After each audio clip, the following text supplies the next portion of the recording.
আরে আমাকে এই বাবু নিয়ে আসিস কারণ তো পড়ে যাবো কোথায় কোথায় ও স্যার না এভাবে পারা যাবে না কোনোভাবে সম্ভব না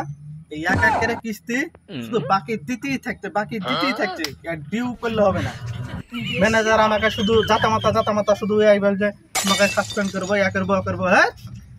আমার মাথা খাচ্ছে খেয়ে গেছে আগে যাও এই টোটো আসতে বাড়ি চলে এসছি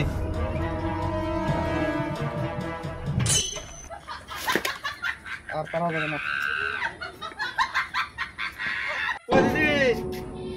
দিদি বাড়িতে নাই নাকি দিদি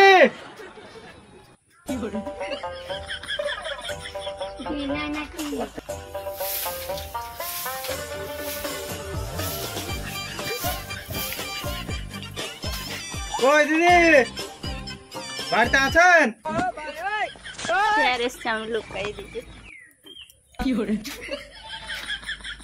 দিদি কে পার আপনি পালিয়ে যাচ্ছেন কেন না শুন বসুন আমি ডাকছি কখন ধরে শুনতে পাচ্ছেন না বলছি কি যে আপনাদের ডিউ আছে তাই ডিউ গুলো কে দিবে আপনাদের লোন যে বাকি আজকে দিয়ে 4 কিস্তি বাকি বলছি আপনাদের এই যে 4 সপ্তাহ কিস্তি বাকি আছে তো কিস্তি গেলাম দিবেন না আপনারা বাড়িতে মিলছে না কিস্তির জ্বালায় আর আপনি এরকম কথা বলছেন কেন যখন লিয়েছেন তখন তো ভালো লেগেছে এখন চলে গেলে তো হবে না এখন স্বামীর উপর আপনার রাগ দেখে কোনো লাভ নাই আমাকে কিস্তি লাগবে কিস্তিটা দিতেই হবে আপনি বসেন আমি মিনছে কোথায় গেছে দেখি আগে আজ কিস্তি লিয়ে কাজ যাবো এখান থেকে আজ শুধু প্রতিদিন ওদের মিথ্যা কথা বলে আমার আর সহ্য হচ্ছে না স্যার আমাকে ছাড়ছে না খুব মদ খাবো মাতলামো করে বেড়াবো কাজ কাম আর কি করবো এই হতভাগা জীবনে কোনো কাজ কামও জুটে না সারাদিন শুধু মাল খাই আর টোটো করে বেড়াই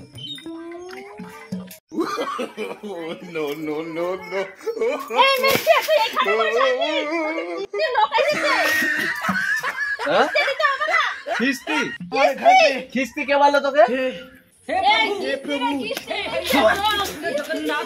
আরে আমাকে এই বাবু নিয়ে আসিস কেন তো পড়ে যাবো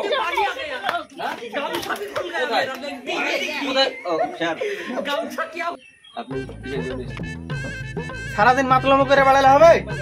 আমি কিস্তি নিতে এসছি আজ কিস্তি না দেন তোমার বাবা তো সেদিনকে টাকা দিয়ে গেল আমার কপালে তো কোনো কাজ মাছ জুটে না তুমি তো জানোই কাজ আমাকে দেখে ভয় পালিয়ে যায় আর আমি কোনো কাজ করতেও পারি না আমার সে শক্তি নাই আমার শুধু এটাই সম্বল তো তোমার বাপ সেদিনকে 20,000 টাকা তোমাকে দিয়ে গেল তো সেই টাকাটা তুমি কি করলে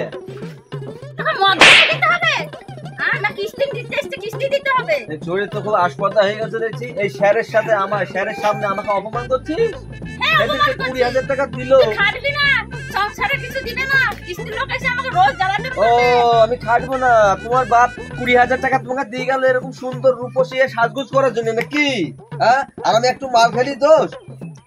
আমার বাবাকে দিয়ে যাবে বাড়িতে খেটে এনে তোকে কি করতে রেখেছিস বাড়িতে এই তুই স্যারের সামনে আমাকে অপমান করবি দয়া করে স্যারের সামনে অপমান করিস না স্যার দেখছি আমার লজ্জা লাগছে না কি লজ্জা ওই যে মদ খেয়ে ঘুরে বেড়াচ্ছিস দেখো তুমি শালাক মেয়ে ছেলে পিলে কি কাণ্ড ঘটাচ্ছে বলো তো কি স্যারের সামনে আমাকে অপমান করছিস এক্ষুনি মেজাজটা গরম হয়ে গেলে না এই এক বোতল মাল খেয়ে তোকে এমন মারবো এক লাফে বাপের বাড়ি চলে যাবো মারপিট করতে হবে না আমার কিস্তিটা দিয়ে দাও আপনি আমাদের কথা বলবেন না স্যার ও সরি আপনি স্যার তো ঠিক আছে আপনি বসুন চুপ করে আমাদের ভিতরে কথা হচ্ছে তো আমার সামনে কেন লেও হালুয়া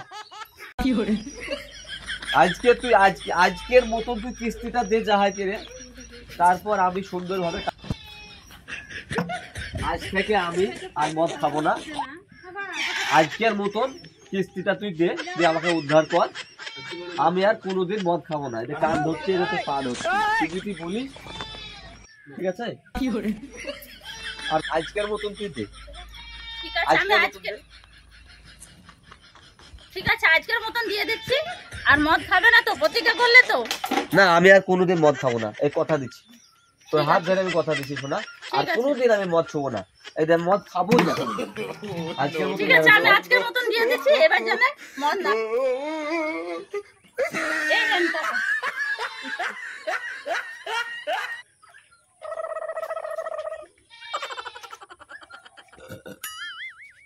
ঠিক আছে, আজকেরটা দিলেন,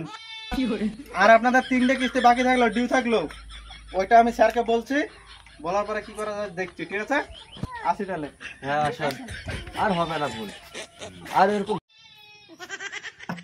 আজ থেকে আমি আর মদ খাবো না। আজকের মতন কিস্তিটা তুই দে, দিয়ে আমাকে উদ্ধার কর। আমি আর কোনোদিন মদ খাবো না। এটা কান ধরছে, এটা তো কান হচ্ছে। তুই কি বলিস? ঠিক আছে?